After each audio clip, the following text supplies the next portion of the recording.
What happened when the royal court pronounced the sentence to cut off Saint John of Damascus's hand? And what, in that same night, moved Mary to intervene and restore the severed hand as a sign of grace? He lived among power, yet did not belong to it, carried faith within the court, and walked in silence. A mind suspected, yet a conscience that never bowed. From the desert and the monastery, he wrote enduring works against those who rejected holy images, defending the mystery of the Incarnation. This is the story of the life of Saint John of Damascus. Before we step into that journey, please let me know where in the world you are watching this video from, or leave the word Amen as a sign of prayerful communion. Do not forget to press like and subscribe to the channel to watch many more moving stories about the saints. Some people aren't born under the shelter of sacred purity, but under the fragility of a border, a place where faith must learn how to survive within power, where every prayer risks being misunderstood. There, God isn't spoken of with a sense of safety, but with vigilance. In that setting, a life was quietly prepared, not through glory, but through tensions that stretched across an entire childhood.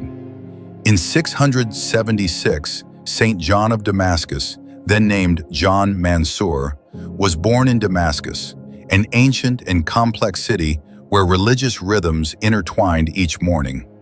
Christian prayers still rose from small communities, alongside the Muslim call sounding from high towers. Damascus wasn't a place of separation, but of collision. Everyone born there grew up knowing that faith didn't exist in a neutral space, but was always positioned among competing forces. The family of Saint John of Damascus was faithful to Christ, a loyalty not ostentatious, but steady. For many generations, his family served in the administrative structures of earthly empires, from the Byzantine Empire to the later Muslim government. They didn't hold supreme power, but they occupied key positions, close enough to understand how power operated, yet far enough not to identify themselves with it. His childhood, therefore, wasn't wrapped in the atmosphere of monasteries or churches, but in administrative exchanges, political decisions, and boundaries drawn between loyalty and survival. As Moses was raised in Pharaoh's palace, Saint John of Damascus grew up within a power that wasn't his own.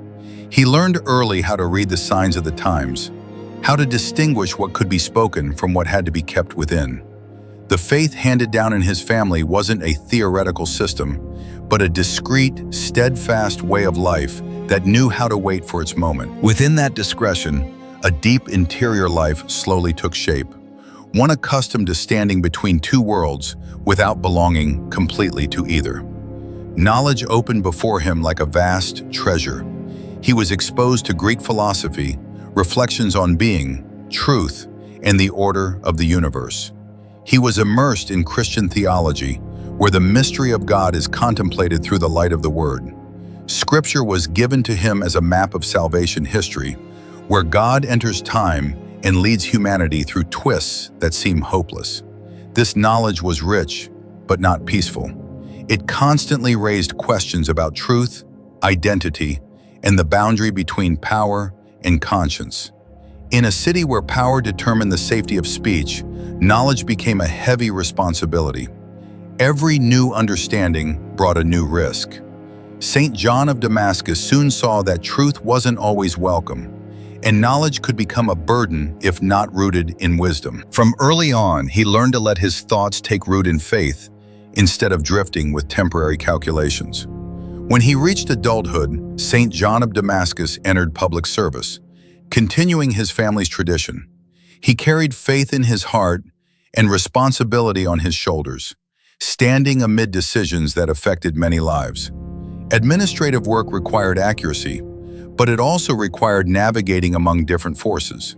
In this context, his first conflict formed quietly but deeply. It was the conflict between living for God and living to survive in the world. This conflict didn't erupt through events, but through small, daily choices. Each decision placed Saint John of Damascus before the question of the limits of compromise. He realized that some things could be flexible, but others couldn't be negotiated. Faith in this setting wasn't a public declaration, but an interior axis that kept every choice from sliding off the path of truth. As time passed, Saint John of Damascus gradually understood that this tense environment was shaping within him a particular quality. He learned to read history through the light of mystery, to look at power without being swept into it. Those early years, which might have seemed like preparation for a stable administrative career, were in fact a training ground for a far greater mission. God was at work in silence, using the very limits of circumstance to form a witness capable of speaking to the world in a language the world would be forced to hear. At the end of this early stage of life, Saint John of Damascus still wasn't fully aware of the path ahead. He didn't yet know that his experiences at the border would become the foundation of his later theological arguments. He couldn't yet foresee that the knowledge refined through tension would help him defend the mystery of the Incarnation against major historical challenges. But precisely at the intersection of faith and power, God was quietly preparing a witness who would speak of him with both intellect and lived experience. From that very border, Saint John of Damascus stepped into the world of power, where faith would no longer be protected, but tested by fire. And that fire would soon rise, burning away every illusion of safety to open a journey with no return. Not every persecution comes from enemies of the faith. Some blows strike from within the very mechanisms one serves, when truth itself becomes a threat. In such circumstances, the one most deeply wounded is often not the open dissenter, but the person who dares to stand upright within a system accustomed to bowing. After his early years lived along the fragile boundary between faith and power, Saint John of Damascus stepped more deeply into the court of the Caliph in Damascus. He held a high office, sufficient to observe how power operates from within, sufficient to understand that every administrative decision carries consequences far beyond the text that is signed. His faith was not concealed, but neither was it wielded as a banner. He lived his faith as an inner axis, quiet yet impossible to bend. In that environment, Saint John of Damascus resembled the prophet Jeremiah in the court of Judah, one who knew that his words might not be welcomed, yet could not betray what he had come to see as true. He stood upright amid suspicious glances, neither provoking nor seeking safety. Over time, that integrity became a source of discomfort for those accustomed to the flexibility of conscience. Within a system where loyalty is measured by the degree of submission, fidelity to truth is easily mistaken for a danger. Suspicion gradually crystallized into accusation. Heavy words appeared: rebellion, treason, betrayal, like knives sharpened in advance to sever a person's credibility. In the court, truth was no longer something to be clarified, but something to be managed. When truth became inconvenient, it was pushed to the margins, making room for narratives constructed to serve the desired order. Saint John of Damascus was given no opportunity to defend himself. In the world of power, speed often matters more than justice. Power chooses the quickest way to silence conscience, because a living conscience is always an uncomfortable reminder of the limits of earthly authority. Those who had once collaborated with him remained silent, not necessarily because they believed the accusations, but because silence at that moment was safer than truth. The sentence was issued and carried out with cold efficiency. The right hand of Saint John of Damascus was cut off. There was no ritual, no pause for reflection. That hand, which had held the pen to write documents, which had been raised in gestures of service, which had been prepared for teaching and guidance, fell as though his future itself had been severed from his body. This was not merely a physical punishment, but a symbolic message. Power wished to assert that it could decide who was allowed to speak and who must remain silent. That moment opened the night of injustice, where all reasoning becomes meaningless. In physical pain, Saint John of Damascus also had to face public humiliation, a humiliation that did not arise from wrongdoing, but from fidelity. Like Job stripped of everything in an instant, He saw all earthly supports collapse at once. The power he had once served now turned against him, leaving a profound emptiness within his soul. That night, powerlessness was no longer an abstract concept, but a lived experience. Saint John of Damascus no longer could act, no longer could justify himself, no longer could control the story being told about him. All he could do was endure, like Christ during his trial, when truth stood before power and yet was not heard. This powerlessness was not an endpoint, but a place of contact where a person has nothing left to cling to except God. It was precisely within that complete powerlessness that another truth gradually emerged. Power can sever the body, but it cannot touch a faith that has taken deep root within the heart. The severed hand may have taken away his ability to act outwardly, but it opened an inner space where prayer became purified. The night of injustice, therefore, was not entirely darkness, but the setting in which the light of grace was preparing to appear. Saint John of Damascus stood before a threshold from which there was no turning back. He had fully tasted the fragility of the human condition when confronted with power that no longer needed truth. All arguments had fallen silent. All defenses had been stripped away. What remained was a suffering body and a soul laid bare before God. This is the moment at which people often collapse, but it is also the moment when the history of salvation has repeatedly shown that grace begins to act. When power no longer needs truth, the body becomes the place where rage is discharged. And Saint John of Damascus was about to enter the moment when all reasoning falls silent, leaving only prayer, a prayer that would open a new chapter, one in which injustice does not have the final word. There are moments when a person has nothing left to lose, and at that very moment, prayer is no longer words but blood, tears, and the silent cry of a crushed soul. After a night of injustice, when the body bears the marks of violence and honor is erased from the memory of power, Saint John of Damascus was led into another space where all the noise of the world faded, leaving only the trembling beat of a heart before God. That night, Saint John of Damascus knelt before the image of Mary. The oil lamp flickered, casting shadows across her gentle face, a face familiar with humanity's tears. He didn't seek a defense because every defense had become meaningless. He didn't look for a reason to accuse because an accusation couldn't restore what had been cut away.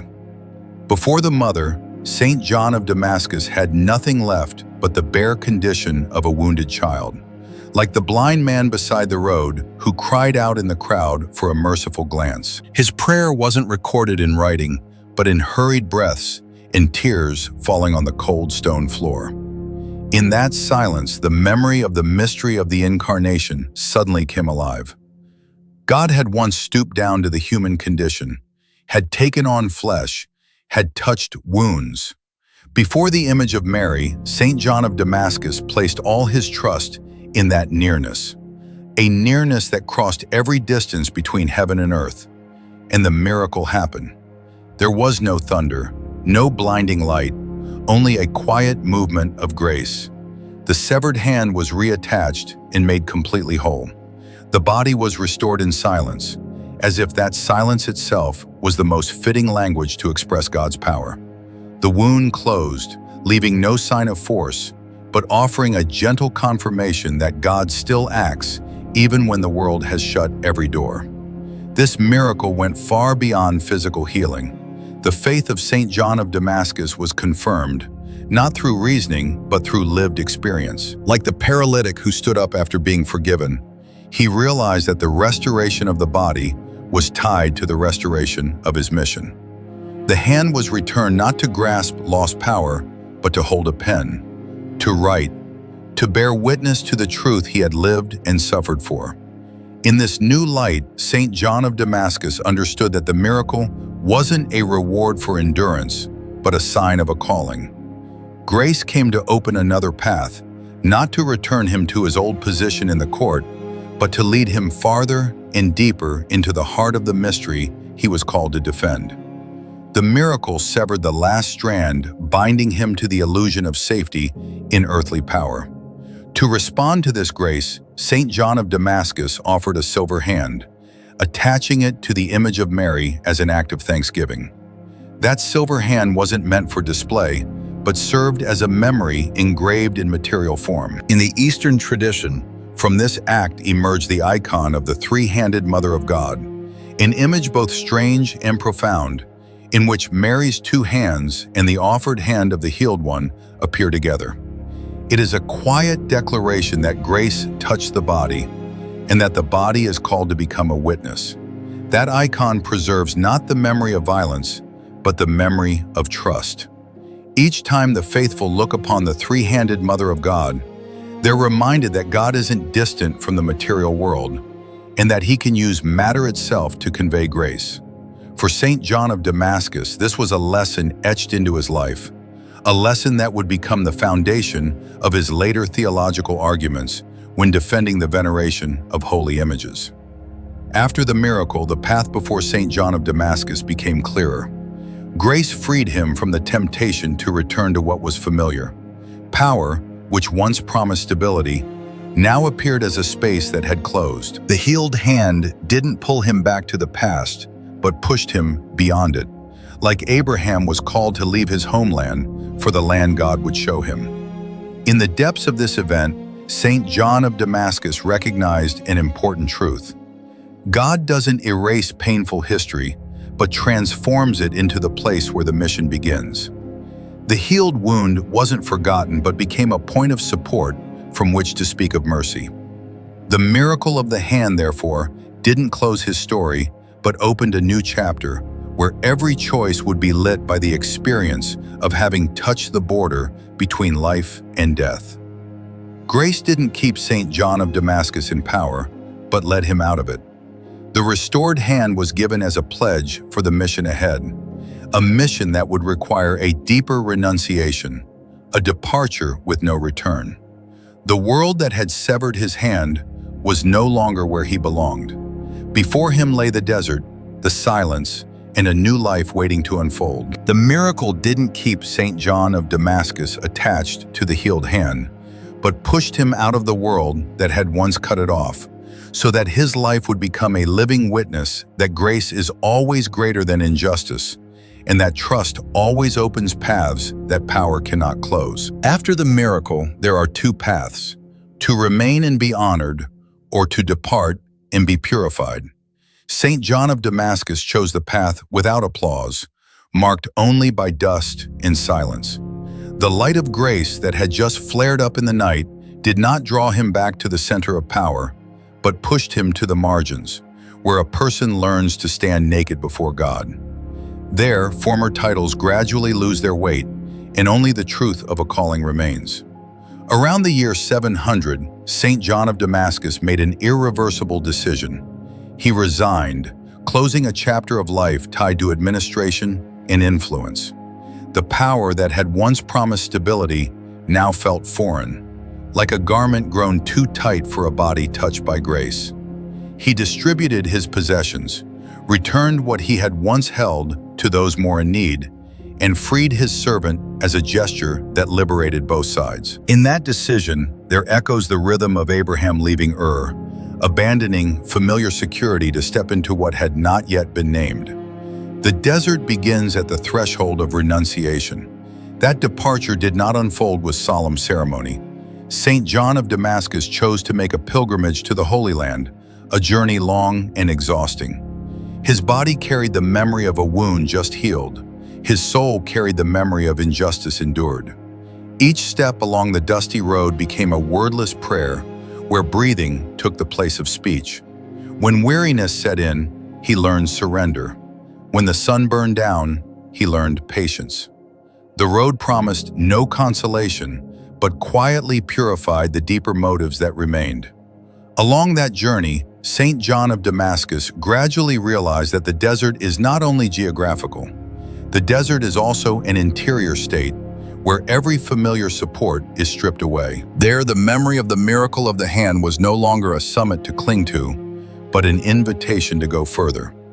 Like the people of Israel in the wilderness, he learned to walk one day at a time, without storing up, without calculating, to listen to the discreet guidance of God. At last he knocked on the door of the monastery of Saint Sabas, situated between Jerusalem and Bethlehem, a space woven of stone, silence, and discipline. The door opened not to welcome a figure of former influence, but to test a seeker. Monastic life does not greet one with praise, but with concrete demands, hours of prayer, labor, and obedience. Saint John of Damascus crossed that threshold, aware that a new life requires the death of the old person. The habits of power, the rhythm of rapid decision-making, the language of efficiency, all had to be set down. The early days in the monastery were a process of dismantling. Silence was no longer a pause between meetings, but a constant atmosphere. Labor no longer aimed at immediate results, but at forming perseverance. Obedience was no longer a strategy, but a path. Saint John of Damascus learned to listen before speaking, learned to let prayer shape the rhythm of life. In that process, he realized that knowledge accumulated over the years needed to be cleansed to become wisdom rooted in humility. The desert of Saint Sabas did not eliminate Saint John of Damascus's intellect, but placed it within a new order. What he had once learned in philosophy and theology was now ground fine in prayer. Scripture was no longer a purely analytical object, but the word touching each lived event. Like Elijah in the cave, he learned to recognize the still, small voice, unshowy and non-coercive, yet strong enough to orient an entire life. From official to monk, Saint John of Damascus learned to let God rewrite his life, not through spectacular events, but through the steady rhythm of fidelity. Each hour of prayer became a stroke of the pen, each small task a punctuation mark, each act of obedience a connective passage in the prose of life. The desert, in that sense, became a place of silent composition, where the draft of a future mission slowly took shape. At the end of this section, there is a quiet yet decisive movement. Saint John of Damascus had left behind what once defined him in the eyes of the world, allowing a new identity to be formed before God. The miracle of the hand opened the door to departure, and that departure opened the door to a season of germination. The years in the desert did not yet bring him before the public, but they were preparing the language, the rhythm, and the depth for the words that would later be spoken. But the desert is not only a place of severing from the past, it is also where the word begins to be sown in darkness, so that when the time comes, that word will resound not as the noise of controversy, but as testimony refined through silence, ready to enter history with the weight of truth. Some voices don't rise from a throne, but from the altar, from the scriptures opened each day, and from a soul that has passed through the death of its own self. After the desert years at the monastery of Saint Sabas, where silence shaped the mind and prayer forged the will, Saint John of Damascus entered a new phase of his mission. From the darkness that nurtured him, the word began to find a way to speak, not through power, but through the authority of truth that had been lived. Saint John of Damascus was ordained a priest and was entrusted with the preaching ministry at the Basilica of the Holy Sepulchre in Jerusalem. Here, stone and memory intertwined, every step recalling the passion and the resurrection. His preaching didn't aim to please, but to awaken. From the pulpit, Scripture opened like a path into salvation history, where God acts within the human condition. Those who listened recognized the cadence of someone who had been wounded, someone who spoke from the experience of night and light, from convictions tested in injustice and healed in grace. For Saint John of Damascus, preaching wasn't discourse, but a liturgy of the intellect. Each sermon was woven with prayer so the word could illuminate life and life respond to the word. He spoke of the mystery of the Incarnation in the language of one who had touched wounds and been touched in return. That conviction gave his preaching weight, not through volume, but through sincerity. His listeners were invited to step out of familiarity and face the living and acting Christ. At the same time, Saint John of Damascus became a theological advisor to Jerusalem. This responsibility didn't place him at the political center, but at the center of discernment. Questions about faith, liturgy, and the life of the church came to him. His intellect, once trained in philosophy and theology, was now sharpened in prayer. Like Elijah in the cave, he learned to hear the gentle breeze, to distinguish the noise of argument from the guidance of the Spirit. His decisions weren't rushed because he knew that truth needs time to be recognized. In this setting, the debate over images erupted within the life of the church. Old tensions resurfaced, and fears of abusing material elements in worship grew. Many voices demanded the removal of images from sacred spaces, claiming to protect the transcendence of God. In the face of that wave, Saint John of Damascus stood up not to defend art, but to defend the mystery of the Incarnation. For him, the question wasn't about form, but about the content of faith. If the Word became flesh, if God entered history, then history and matter couldn't be excluded from worship. His position arose from lived experience. He had seen a wounded body, had seen a body healed, had seen matter become an instrument of grace. So when he spoke, it was the voice of a witness. He affirmed the distinction between worship offered to God and veneration directed toward the one depicted. His reasoning didn't strive to impress, but to set order in the life of faith, so devotion could be supported by intellect, and intellect held in the humility of worship. In his role as preacher and advisor, Saint John of Damascus taught through steady presence. He dedicated time to study, to writing, and to guiding those who sought understanding. Each page he wrote bore the marks of prayer. Each insight reflected deep listening. Those who came to him saw that intellect, when consecrated, doesn't stand apart from life but serves it. Faith, in that sense, became a harmonious whole between reflection and worship. At the end of this period, a conclusion grew clear. Faith needs devotion to keep the heart tender before God. Faith also needs a courageous intellect to face the challenges of the age without losing identity. Saint John of Damascus became an image of that harmony. He didn't avoid debate, but entered it with the calm of one rooted in the Word. He didn't seek easy agreement, but lasting fidelity. His path as priest and preacher prepared him for a more decisive stage. When the Word is proclaimed, it brings comfort to those who seek, and it also exposes boundaries. Truth, when spoken, has the power to discern. It gathers, and it provokes resistance. In that context, the voice of Saint John of Damascus rose as an invitation to enter the depth of the mystery where intellect and faith meet. And when the Word was proclaimed, it brought consolation to many while stirring division, signaling a coming battle not of swords, but of ideas and convictions, where Saint John of Damascus would continue to stand firm as a guardian, protecting the treasure of faith with both the intellect and the life entrusted to him. If God has become visible, who has the right to push him back into darkness? If the Word has taken on flesh, who dares to declare matter useless? When these questions resounded in the heart of the Church, history entered a harsh turning point where faith had to confront the fear of distortion, and intellect was summoned to stand up and safeguard what had been entrusted. That context was not a calm academic debate. It was a period in which iconoclasm spread widely, supported by political power and justified by outwardly moral reasons. In the wave of repression, many communities were thrown into turmoil, and many people were frightened by the risk of abusing material elements in worship. In the midst of this upheaval, Saint John of Damascus did not choose silence.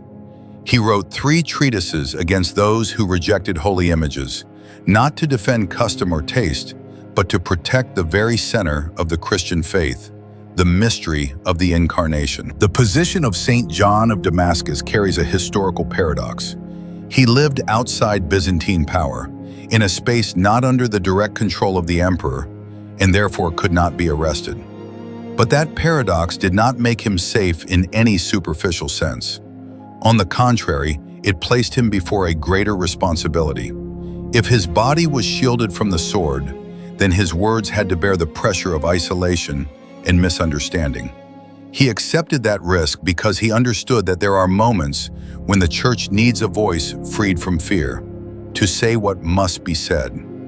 In his writings, Saint John of Damascus did not adopt an aggressive tone. He argued from the inner coherence of faith, from the living memory of the mystery that had been professed. He recalled that before the Word became human, God was not depicted by images, because he had not yet taken on the form of a creature. But when the Word had taken on flesh, when God had entered history, history itself became a place that could be depicted, contemplated, and venerated. This argument was not intended to arbitrarily expand boundaries, but to keep the boundaries of faith faithful to what God himself had done. At the height of the controversy, Saint John of Damascus uttered a sentence that would echo through the centuries. "I do not worship matter, but I worship the one who created matter." This statement was not a slogan, but a theological summary. It defined the axis of worship. Matter is not the end, but the means. The image is not the final object, but the window opening onto the one who is depicted. Those words resounded like the gospel rewritten in the language of the age, clear, humble, and uncompromising with ambiguity. From that conviction, Saint John of Damascus developed a decisive distinction. He distinguished worship owed to God from veneration directed toward holy signs. This distinction safeguarded monotheistic faith from all confusion, while preserving the liturgical beauty of the Church. Worship is directed entirely toward God, while veneration leads the human mind toward the one revealed through the history of salvation. Through this distinction, liturgy is not reduced to mere form, and faith is not pushed into abstraction. The strength of Saint John of Damascus's argument does not lie in theoretical refinement, but in lived experience. He had seen the body wounded by violence, and he had seen the body healed by grace. He had offered a silver hand as a material memory of gratitude. Therefore, when he spoke of matter being sanctified, he spoke as one who had tasted that reality. That personal experience flowed into the tradition of the Church, forming a voice that was both personal and universal. Through Saint John of Damascus, the Church learned to view the material world in the light of the Incarnation. The world was no longer a space to be avoided to preserve purity, but the place God had entered and continues to act within. The wood of the cross, the ink of the Scriptures, the bread and wine of the Eucharist, all belong to the order of matter, and all can become places of encounter with grace. This vision does not impoverish faith, but enriches it, because it allows faith to touch the whole human person. The debate over images in the light of Saint John of Damascus is no longer a matter of aesthetics, but a matter of Christian identity. To reject all images can unintentionally deny the central fact that God truly became human. To defend images, in this sense, is to defend the truth that salvation has entered history, has taken on form, has allowed itself to be contemplated and touched by faith. At the end of this section, there is a meaningful stillness. Saint John of Damascus did not seek immediate victory. He understood that written pages need time to permeate the memory of the Church. Words sown in the midst of a storm wait for their harvest in peace. He accepted that his life might end in the silence of the monastery, while his thought continued its journey. The writings of Saint John of Damascus would outlive his own life, and history would need time to grasp what he had seen in advance.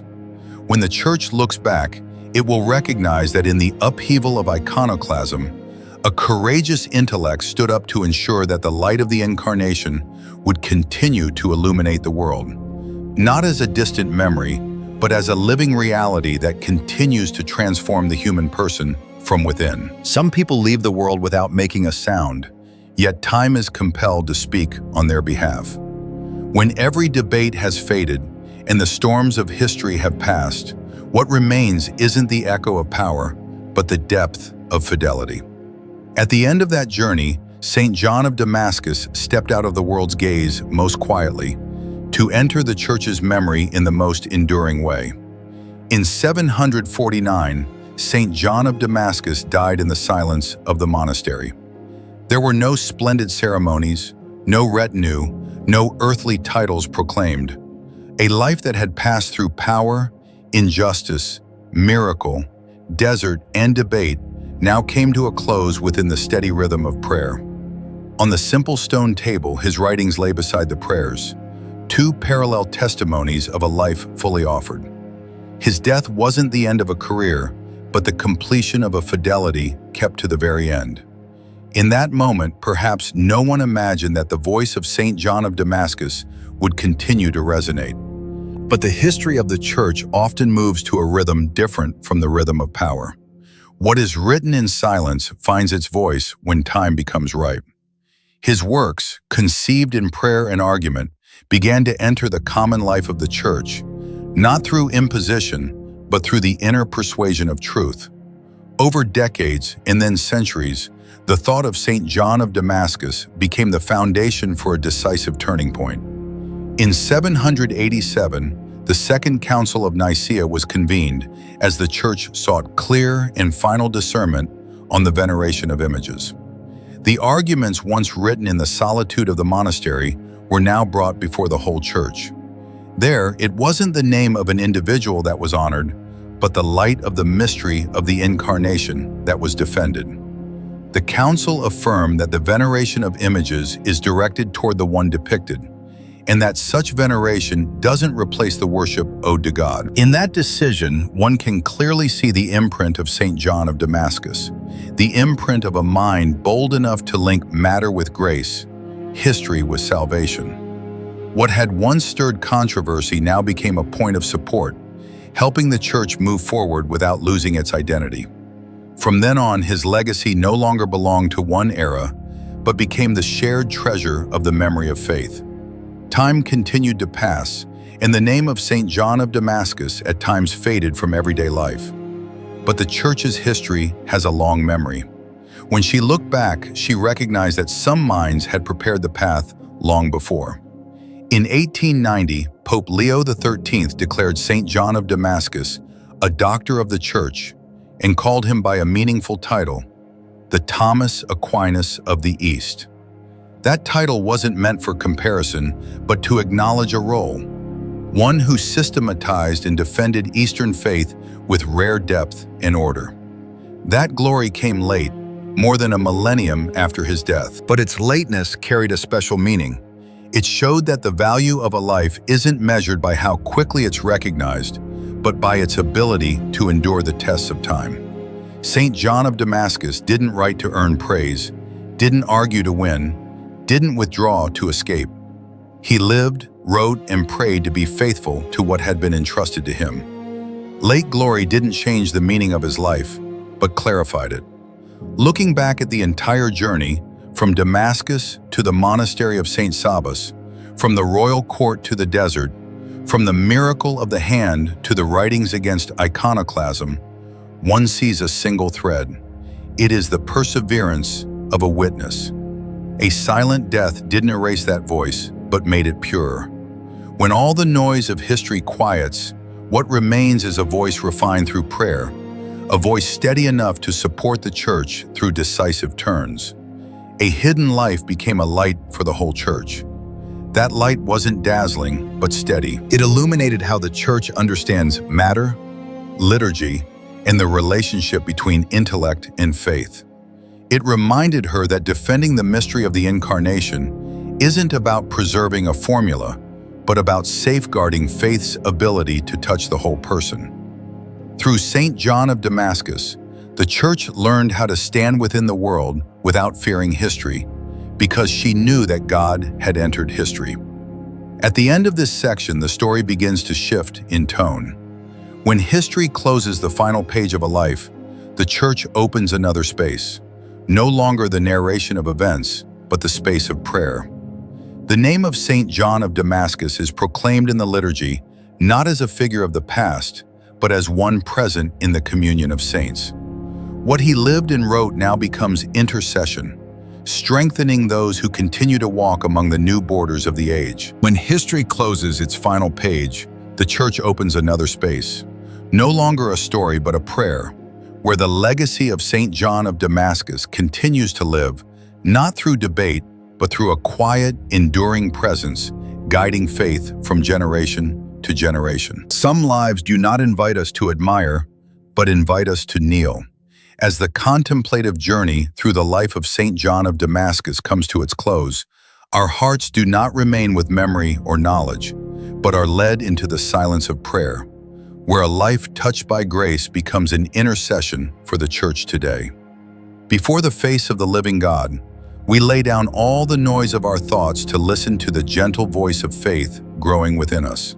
O God, Father of lights, we give you thanks for having given the Church Saint John of Damascus, a witness to the mystery of the Incarnation, one who allowed both his intellect and his body to be transformed by grace. You allowed him to be born amid the tense boundaries of history.